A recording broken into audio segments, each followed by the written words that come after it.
Morning students, how are you? I hope you are all fine. Today is our video for class 10 subject science chapter first chemical reactions and equations. ये chapter हमने पहले भी discuss किया था, इसके बारे में मैंने आपको बताया था केमिकल रिएक्शंस क्या होते हैं, इक्वेशंस क्या होते हैं, उसी को आज हम कंटिन्यू करेंगे। पेज नंबर 3 है अपना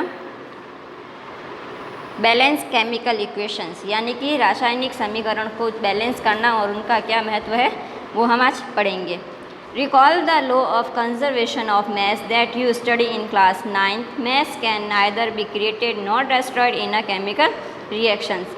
हमने 9th क्लास के अंदर law of conservation of mass पढ़ा था, वो आप लोगों को याद हो तो मास can neither be created not destroyed in a chemical reaction. जब भी रासायनिक रिएक्शन होता है, अभिक्रियाएँ होती हैं, तो उस समय जो मास होता है वो क्या होता है, ना तो क्रिएट होता है, ना तो बनता है, और ना ही उसका विनाश होता है, ना ही वो डिस्ट्रॉय होता है। That is the total mass of the elements present in the products of chemical reaction. जितने भी एलिमेंट्स होते हैं वो उस रिएक्शंस के अंदर प्रोडक्ट जो उत्पाद होता है उसमें प्रेजेंट रहते हैं, उपस्थित रहते हैं। Reaction has to equal to total mass of the element present in the reactions. जितने भी एलिमेंट्स होते हैं, जितने भी mass of the total elements, वो सब उसके अंदर प्रेजेंट रहते हैं। इन अदर वर्ड्स, अगर हम दूसरे शब्दों में कहें तो the number of atoms of each elements remains the same before and after a chemical reaction. अगर हम दूसरे शब्दों में कहें तो क्या, द नंबर ऑफ एटम्स यानी कि एटम्स की संख्या हर अणु के अंदर या हर एलिमेंट्स यानी कि हर तत्व के अंदर क्या रहती है, सेम रहती है, रिएक्शंस के बाद भी और रिएक्शंस के पहले भी। यानी कि रासायनिक अभिक्रिया के पहले भी सेम रहेगी उनकी संख्या और उसके बाद भी सेम ही रहेगी। Hence we need to balance skeletal chemical equations. अब हमें क्या ज़रूरत है, बैलेंस करने की केमिकल इक्वेशंस को, यानी कि इनको समीकरण को बैलेंस कैसे करते हैं उसकी हमें नीड है। Is the chemical equation 1.2 balance. क्या जो 1.2 में इक्वेशंस है, जो Mg + O2 + Mg, ये क्या बैलेंस में है? Let us learn about balancing a chemical equations step by step. अब हम स्टेप बाय स्टेप इनको क्या करेंगे, इनका देखेंगे कि भाई ये कैसे इनको बैलेंस किया जाता है। सबसे पहला है the word equation for activity 1.3 में बी रिप्रेजेंटेड इज। जो एक्टिविटी 1.3 है वो इसको रिप्रेजेंट करती है। देखो, जिंक, सल्फर, सल्फ्यूरिक एसिड यानी कि सल्फ्यूरिक अम्ल, जिंक सल्फेट और हाइड्रोजन, ये दोनों क्या है, प्लस हो रहा है, और ये दोनों क्या है, इधर एरो के बाद में जो हो रहा है ये वो क्या है, उत्पाद है। द अबव वर्ड इक्वेशन में be represented by the following chemical equations. अब जो हमने वर्ड फॉर्मेशन के अंदर जो इक्वेशंस थी उसी को हम क्या कर रहे हैं कि किसके अंदर रिप्रेजेंट कर रहे हैं, केमिकल इक्वेशंस को। जैसे जिंक का हमने क्या लिख दिया, Zn।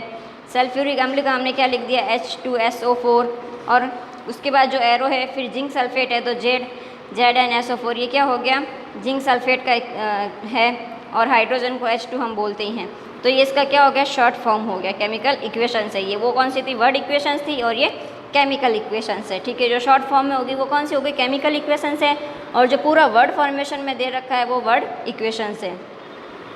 Let us examine the number of atoms of different elements on both sides of arrow. अब हम क्या करेंगे, किसका परीक्षण करेंगे, नंबर ऑफ एटम्स का, यानी कि अणु के कितनी संख्या है डिफरेंट एलिमेंट्स के अंदर, अलग अलग तत्वों के अंदर, और दोनों साइड्स के अंदर। एरो की जो दोनों साइड है, लेफ्ट हैंड साइड और राइट हैंड साइड, दोनों साइड के अंदर हमें क्या करना है, उसका अध्ययन करना है।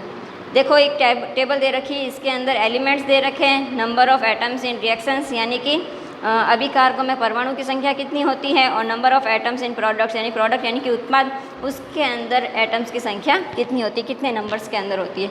एलिमेंट दे रखा है Zn होता है जिंक, आप लोगों को पता है। उसके अंदर एटम्स, अभिकारक में परमाणु की संख्या कितनी है, 1, और उत्पाद के अंदर एटम्स की संख्या कितनी है, 1, दोनों में क्या हो गया, इक्वल है।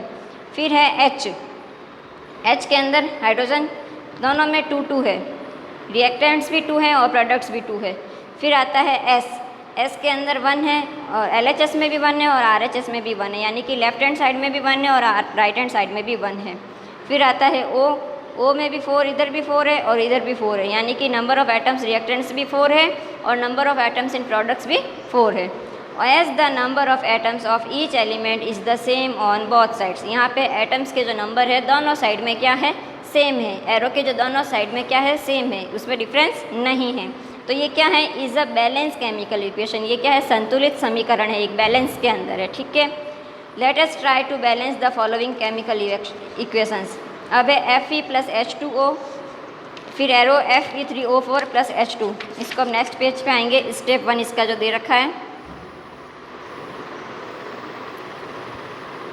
To balance a chemical equation first draw boxes around each formula, do not change anything inside the boxes while balancing the equations. अब इनको क्या करना है, जितने भी फॉर्मूले दे रखे हैं इसके आसपास में एक बॉक्स बनाना है। बॉक्स के अंदर जो है उसको हमें बिल्कुल भी चेंज नहीं करना है।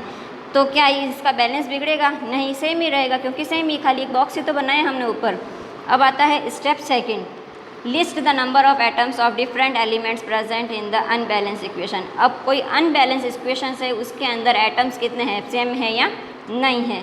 जैसे Fe, आयरन जो लोहा होता है, इसमें एटम्स इन रिएक्शंस 1 है और एटम्स इन प्रोडक्ट्स 3 है। दोनों में क्या है, डिफरेंस है, इधर 1 है और इधर 3 है, तो ये सेम नहीं होगा और बैलेंस भी नहीं होगा। H में इधर 2 है, यहाँ पर 2 है, O 1 है और यहाँ पर 4 है, तो ये क्या हो गया, इनबैलेंस हो गया। ठीक है, इसके आगे नेक्स्ट स्टेप 3 है, वो हम आपसे नेक्स्ट क्लास के अंदर डिस्कस करेंगे। Have a nice day.